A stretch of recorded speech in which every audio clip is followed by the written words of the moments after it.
Hello दोस्तों, तो आप सभी का स्वागत है हमारे यूट्यूब चैनल बड़ा कैरियर पर। तो आज हम लोग पढ़ेंगे क्लास 10th का ज्योग्राफी। क्या पढ़ेंगे? ज्योग्राफी। और हमारे सामने मौजूद है हमारे जंगली लोग। तो इसमें हम लोग ज्योग्राफी का इकाई 1 पढ़ेंगे। क्या पढ़ेंगे? ज्योग्राफी एसएसटी का एक महत्वपूर्ण पार्ट है और इजी भी है। इसको समझना उतना टफ नहीं है दूसरे सब्जेक्ट के जैसे, इसलिए हम लोग इसको आसानी तरीके से समझते चलेंगे। तो फर्स्ट चैप्टर हमारा इसमें है संसाधन एवं उसके उपयोग। आधा का तो उपयोग नहीं बोले आ रहा है, जिसमें करीना संसाधन एवं। तो यहाँ पे हम लोग पहले यही समझेंगे कि संसाधन क्या होता है। क्या समझेंगे? संसाधन क्या होते हैं। तो संसाधन यानी वे सभी वस्तुएं जो हमारी आवश्यकताओं को पूर्ति करते हैं उन्हें हम क्या कहते हैं? संसाधन कहते हैं। क्या कहते हैं? संसाधन। जैसे नेल पेंट, वो भी एक क्या है? संसाधन है कि नहीं? है नहीं? जो तुम्हारा नाखून सुंदर दिखेगा उससे दिखेगा ना? नहीं। और जैसा ड्रेस, और उसने क्या होना चाहिए? Nail paint. अब पहले एक के दो रंग होवे करता था, लाल चाहे गुलाबी। हाँ, इसको कौन कत्थक बोलते हैं? यही सब कलर। तो संसाधन वही हो गया कि जो हमारी मानवीय आवश्यकताओं को पूर्ति करते हैं उसे हम क्या कहते हैं? तो आपको कुछ भी दिखाई ऐसा दे जो लग रहा है कि ये हमारी आवश्यकता को पूर्ति करता है, तो वो क्या है? संसाधन है। तो क्या है? संसाधन है। तो संसाधन कहने का मतलब आप लोग समझ गए। जैसे आप सब देख रहे होंगे, बोर्ड है, कैमरा है, लाइट है, हमारा कपड़ा है, भोजन है, ये सब क्या है? संसाधन। किस में आएगा ये सब? संसाधन में आएगा। संसाधन होता क्या है? तो जो मानवीय आवश्यकताओं को पूर्ति करने वाली हर एक वस्तु क्या कहलाती है? संसाधन कहलाती है। आगे हम लोग और इसमें देखेंगे संसाधन का अलग अलग डिफिनेशन, लेकिन जो बेसिक समझना है वो हम लोग माइंडसेट यही लेके चलेंगे कि जो मानवीय आवश्यकता को पूर्ति कर दे उसे ही हम लोग क्या कहेंगे? संसाधन कहेंगे। क्या कहेंगे? एगो बेरोजगार है उधर इसी से नाखून खोल रहा है। क्या खोल रहा है? अभी क्या कर रहा तुम ऐसे ऐसे? क्या हुआ? अगे मैया। ठीक। हमारा तो बिजली बिल बच रहा है बंद। समझ गए संसाधन। देखो, जिमर मैन हमारे एक भूगोल विद है। कौन है? मतलब वो कहते हैं कि संसाधन होते नहीं, संसाधन बनाए जाते हैं। संसाधन होते नहीं है, संसाधन बनाए जाते हैं। तो उनको भी हम लोग आगे देखेंगे। तो चलिए हम लोग अब थोड़ा बुक को रीडिंग कर ले कि क्या है। जो भी सवाल आएगा वो सब कहाँ से आएगा? बुक से आएगा। इसलिए बुक लाइन बाय लाइन पढ़ना बहुत जरूरी है। समझ रहे बात को? तो संसाधन का महत्व कहता है आप अपने जीवन में अनेक वस्तुओं का उपयोग करते हैं। उपयोग में आने वाले सभी वस्तुएं क्या हैं? तो आप कोई भी वस्तु उपयोग करते हैं वो सब वस्तु क्या है? संसाधन है। संसाधन भौतिक और जैविक दोनों हो सकते हैं। संसाधन दो तरीके का हो गया, एक भौतिक संसाधन और एक क्या हो गया? जैविक संसाधन। यहाँ तक एक और भूमि मतलब जमीन, मृदा मिट्टी, जल खनिज जैसे भौतिक मानवीय आकांक्षाओं की पूर्ति करता है। तो ये सब भौतिक संसाधन में आएगा। कौन? भूमि हो गया, मृदा मिट्टी हो गया, जल हो गया, खनिज हो गया, ये सब क्या है? भौतिक संसाधन है। क्या है? भौतिक संसाधन है। आकांक्षाओं को पूर्ति पूर्ति में सहायक होकर संसाधन बन जाते हैं। वही दूसरी ओर जैविक पदार्थ, जैविक पदार्थ में क्या क्या है? यथा वनस्पति और क्या है? वन्य जीव तथा जलीय जीव मानवीय जीवन को सुखमय बनाने के पीछे नहीं है। तो मतलब ये सब जो बात है संसाधन में कि संसाधन का महत्व क्या है, तो जो भी चीज हम लोग उपयोग कर रहे हैं वो सब क्या कहलाता है? संसाधन। अब संसाधन दो तरीके के हो सकते हैं, भौतिक संसाधन और जैविक संसाधन। कोई दिक्कत इसमें? अब कहता है कि उपरोक्त, कहाँ भाग, यथा मतलब जैसे, ये सब वनस्पति हो गया, जीव वन्य जीव हो गया, जलीय जीव हो गया, मानवीय जीव को सुखमय बनाने के पीछे नहीं है। मतलब इसका कहने का मतलब क्या है, समझ रहे हो बात को? कि हम अपने जीवन को सुखमय बनाने के लिए क्या यूज कर सकते हैं? भूमि का उपयोग करते हैं कि नहीं करते हैं? नहीं करते हैं। मकान बनाएंगे ना, खेती करेंगे तो मिट्टी चाहिए, जल पीने के लिए चाहिए, खाने में भी हम लोग खनिज लवण उपयोग करते हैं कि नहीं करते हैं? तो ये सब भौतिक मानवीय आकांक्षाओं की पूर्ति में सहायक होकर संसाधन बन जाता है।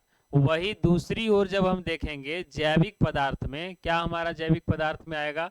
वनस्पति हो गया, वन्य जीव हो गया, जलीय जीव हो गया, मानवीय जीवन को सुखमय बनाने के पीछे नहीं है। ये सब जरूरी है कि मानवीय जीवन को सुखमय बनाए? नहीं। कहता है उपरोक्त भौतिक एवं जैविक दोनों पदार्थ तकनीक के सहारे ही जीवन उपयोगी हो पाते हैं। तुमको वनस्पति पता रहेगा कि कौन वनस्पति किस में उपयोग किया जाएगा, तभी ना हमारे लिए उपयोगी है। लेकिन अगर वो नहीं पता है तो उपयोगी है। इसीलिए तो जिम्बरमैन कहते हैं कि संसाधन होते नहीं है, संसाधन बनाए जाते हैं। तो हमारे पास वनस्पति है, वन्य जीव है, जलीय जीव है, ये सब जो है मानवीय जीवन को सुखमय बनाने के पीछे नहीं पड़ा है। हाँ, उसका उपयोग हम लोग अपने जीवन में करते हैं, ये बात अलग है। उपरोक्त भौतिक एवं जैविक दोनों पदार्थ तकनीक के सहारे ही जीवन उपयोगी हो पाते हैं। अनादि काल से ही अरण्य में वनस्पति, अरण्य मतलब क्या होता है? जंगल। अरण्यों में वनस्पति एवं वन्य जीव उपलब्ध थे। जलाशय एवं सागरों में जलीय जीव लाखों वर्ष पूर्व से क्या है? विचरण करते हैं, मतलब उसमें पाए जाते हैं। सदियों से ही कोयला, क्या है?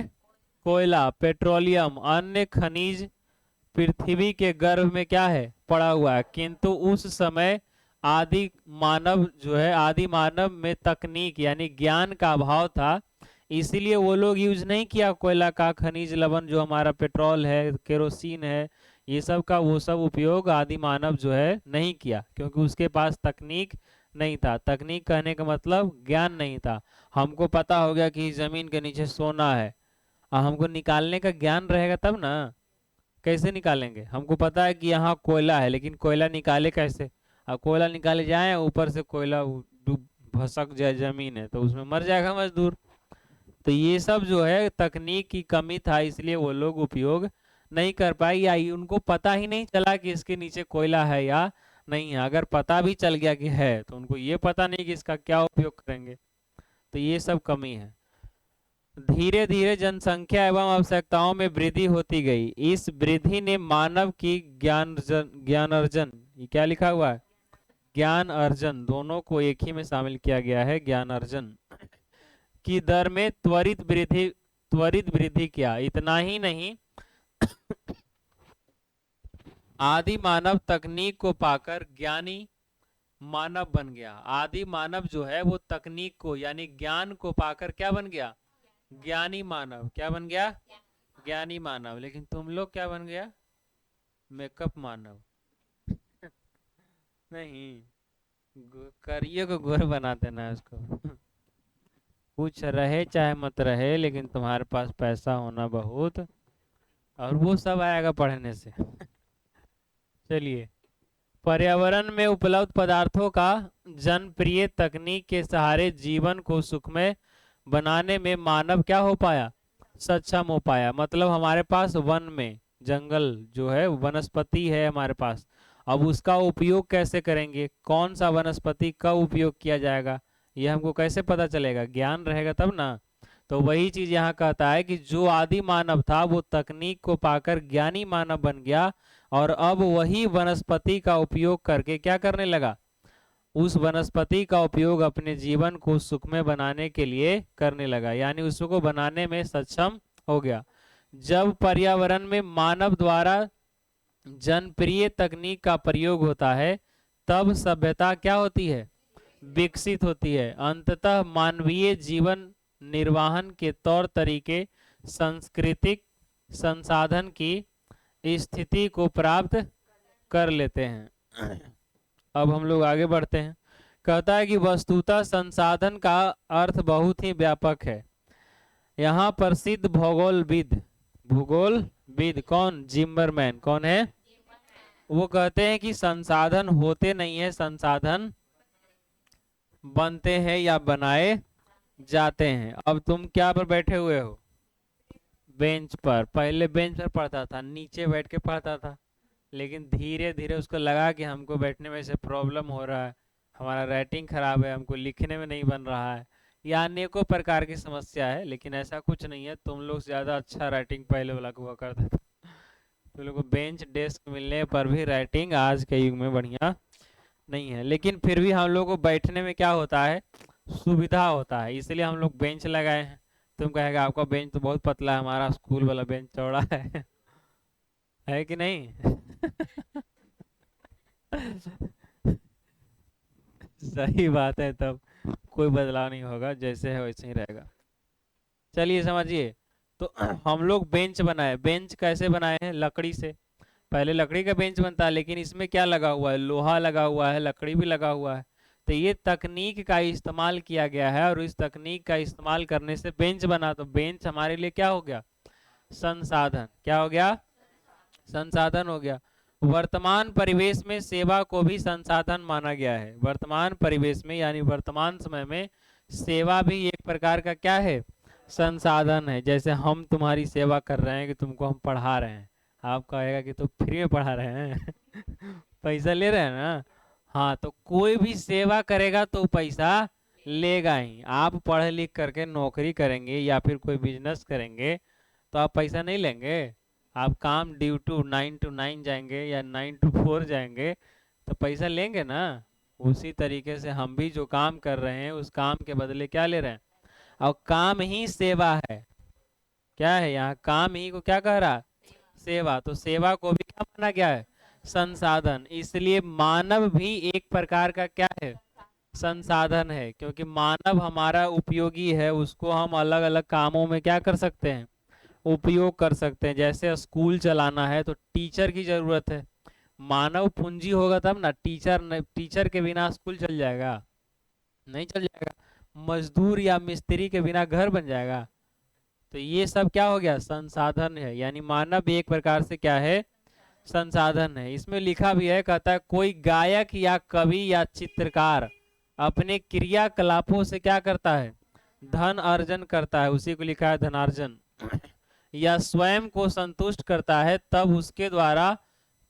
तब उसका उनके द्वारा ये कार्य क्या होता है, कार्यकलाप भी संसाधन कहलाएंगे। क्या कहलाएंगे, संसाधन कहलाएंगे। अब आजकल क्या है, अब कोई पहले सिंगर हुआ करता था, वो बॉलीवुड में जाएगा तब। आजकल क्या है, यूट्यूब है, इंस्टाग्राम है, आपको कुछ गाने आता है, आपको नाचने आता है, मतलब डांस करने आता है, तब आप क्या करिए, अकाउंट बनाइए, इंस्टाग्राम पर गाइए। अगर आपको अच्छा लगेगा, लोग सुनेंगे, आप प्रसिद्ध होंगे, तब उससे क्या मिलेगा, आपको पैसा। और पैसे के चक्कर में न जाने क्या क्या आप लोग कर ले रहे हैं इंस्टाग्राम पर तो करिए। तो वही चीज है, संसाधन कहलाएंगे। अब कवि जो है, कविता कविता कह रहे हैं या रचनाकार जो भी हैं, करते हैं ना। तो ये सब पहले जो कवि हुआ करते थे, वो कवि सम्मेलन हो रहा है, कहीं प्रोग्राम हो रहा है, तो वहां कवि जा करके अपनी बात को या अपनी कविता को कहते थे, उसके लिए उनको क्या मिलता था, पैसा। लेकिन आज क्या है, डिजिटल दुनिया है, अपना वो यूट्यूब चैनल बना सकते हैं, इंस्टाग्राम पर अकाउंट बना के अपनी कविता को क्या कर सकते हैं, लोगों के सामने रख सकते हैं, जिनसे उनको प्रसिद्धि हासिल होगा और उससे उनको पूंजी मिलेगा, पैसा मिलेगा ना जी। चित्रकारी है, पेंटिंग, देखता होगा तुम लोग रील्स में, एका से एक चित्रकार लोग अब हम लोग के सामने दिखता है। पहले हम लोग एगो कमल के फूलों बनाते थे, डॉट डॉट करके बनाते थे, नहीं बनाते थे ना जी। और अब तो ना जाने इतना रीले देख लेते हैं कि कुछ बनाना हो तो सबसे पहले यूट्यूब पर जाइए, वहां से जाके देख लेंगे। तो वही चीज इसमें कह रहा है कि चित्रकार, चित्रकारी, गायक है जो गायकी, ये सब क्या है, एक प्रकार से संसाधन हो गया। सच तो यह है कि मानव स्वयं भी क्या है, संसाधन है कि नहीं? हम तुम्हारे उपयोग में आ रहे हैं तो हम क्या हुए तुम्हारे लिए? संसाधन। तुम किसी दूसरे के लिए उपयोग में आ गए तो तुम क्या हो गए? संसाधन। क्योंकि इनके पास ज्ञान होता है यानी तकनीक है, तभी न संसाधन कहलाएगा। जिसके सहारे वह किसी भी वस्तु को उपयोगी बना सकता है। अतः यह धारणा भ्रामक है कि संसाधन एक प्राकृतिक उपहार है। कोई कहे कि संसाधन एक प्राकृतिक उपहार है तो ये बात क्या है? गलत है, ये भ्रामक स्थिति है। हाँ, ऐसा नहीं है कि प्राकृतिक संसाधन नहीं है, लेकिन ऐसा कह दिया जाए कि संसाधन एक प्राकृतिक दिया हुआ है, प्रकृति के द्वारा दिया गया है, तो ये क्या हो जाएगा? गलत हो जाएगा। ठीक है, तो आइए हम लोग अब आगे समझते हैं। संसाधन किसी भी देश का आर्थिक सामाजिक मेरुदंड होता है। संसाधन किसी भी देश का क्या होता है? आर्थिक और सामाजिक मेरुदंड होता है। मतलब वो समाज को आपस में क्या करता है? जोड़ करके रखे रहता है। हम तुमसे कैसे जुड़े हुए हैं? तुम्हारी आवश्यकता को हम पूरा कर रहे हैं कैसे? पढ़ा करके, तभी जुड़े हुए हैं ना। तुमसे कोई कब जुड़ेगा? जब या तो तुम उसके लिए उपयोगी हो या वो तुम्हारे लिए उपयोगी हो। कहता है कि संसाधन विचित्र राष्ट्र अंतरराष्ट्रीय दौड़ में क्या हो जाते हैं? पिछड़ जाते हैं। मतलब वैसा विपत्र लिखा है, विपन्न होगा ना। संसाधन विपन्न राष्ट्र मतलब वैसा राष्ट्र जिसके पास संसाधन नहीं है, तो वो सब राष्ट्र जो है अंतरराष्ट्रीय दौड़ में क्या हो जाएगा? पीछे रह जाएगा। मतलब उसके पास संसाधन की कमी है, इसलिए उसका विकास उतना नहीं हो पाया। चाइना के पास ज्यादा संसाधन है, वो ज्यादा संसाधन को क्या कर लिया?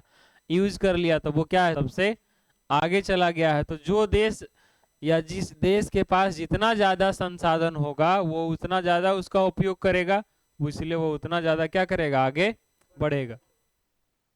इसका मतलब यह नहीं है कि प्राकृतिक संसाधन से ही संपन्न राष्ट्र ही विकसित हो सकते हैं, लेकिन इसका मतलब यह भी नहीं है कि सिर्फ प्राकृतिक संसाधन हमारे पास नहीं है, कोयला नहीं है, पेट्रोल नहीं है, इसलिए हम पीछे रह गए। नहीं, ये नहीं होने के बाद भी हम लोग क्या कर सकते हैं? आगे बढ़ा जा सकता है। और ऐसा हम लोग जापान से सीख सकते हैं। किससे? जापान से सीख सकते हैं।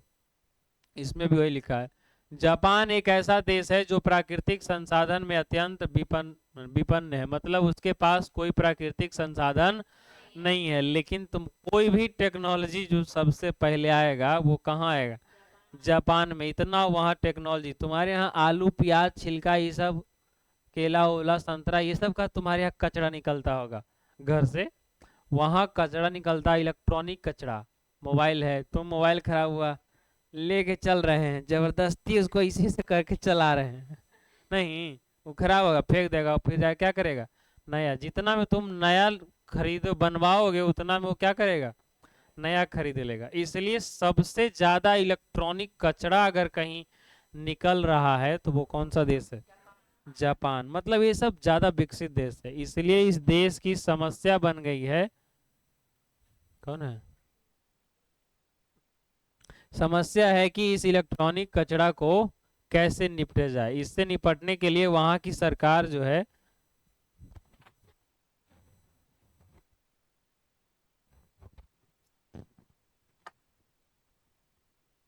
इलेक्ट्रॉनिक कचरा से निपटने के लिए वहां की सरकार जो है अनेकों प्रकार की क्या उठा रही है?